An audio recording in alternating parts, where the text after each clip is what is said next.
Namaste and welcome to Unnati Education videos again.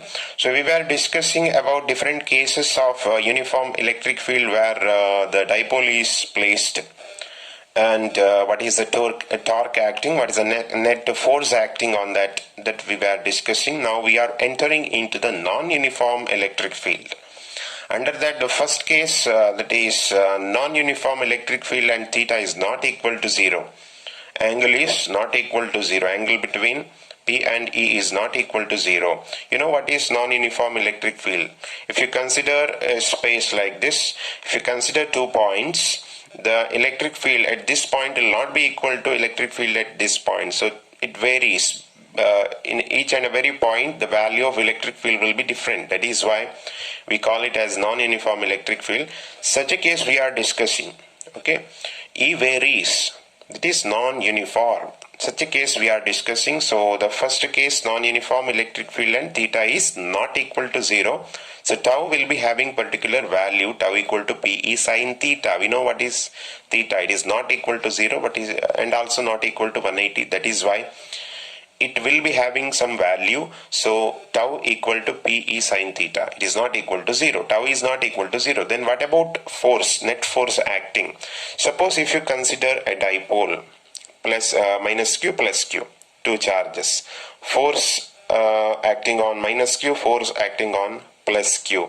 Whether the magnitude of these two will be equal. Can you say? In the case of non-uniform electric field, forces on this one and this one, two charges will not be equal. Will not be equal in magnitude also because E varies. E varies. Electric field varies. That is why force, net force will not be equal to 0 here. In this case, tau is also not equal to 0 and F is also not equal to 0. Now the second subcase, non-uniform electric field and theta equal to 0 or 180 degree. In such case, you know the equation again, tau equal to Pe sin theta. So theta is 0 or 180, that is why tau will be equal to 0. In this case, tau is 0, torque is 0 and net force will not be equal to 0. Again, the reason is electric field is not uniform. Okay, in this case we will consider two situations. You know, you will consider the dipole minus q plus q, the two forces due to on minus q, on plus q. The first case is when theta equal to, first situation we are considering under this, theta equal to 0 degree. Theta equal to 0 degree means P and E are parallel. P and E are parallel. The angle between P and E is 0 means they are parallel.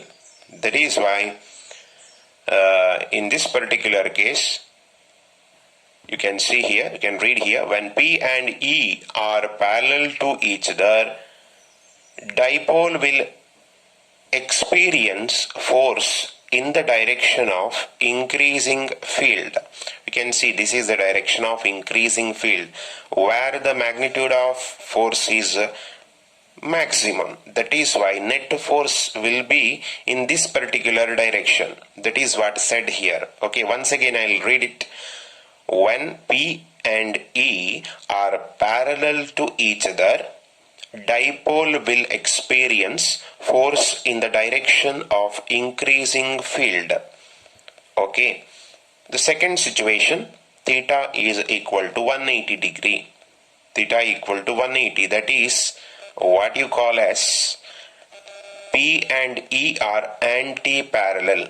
P and E are anti-parallel to each other. In such case, you can see here the figure. When P and E are anti-parallel, dipole will experience force in the direction of decreasing field. You can see this is the direction of increasing field, and then this will be the direction opposite to that will be the direction of decreasing field decreasing. Okay, In such a situation, you can see the magnitude here. The lengthier line will show the maximum magnitude of force will be in the direction in which field is decreasing. Okay, that is what said here. Once again, I will read it. When P and E are anti-parallel, dipole will experience force in the direction of decreasing field. This is very important for competitive examinations. Question may be asked from this part. So be careful and understand it. Hope you understand it. Thank you for watching.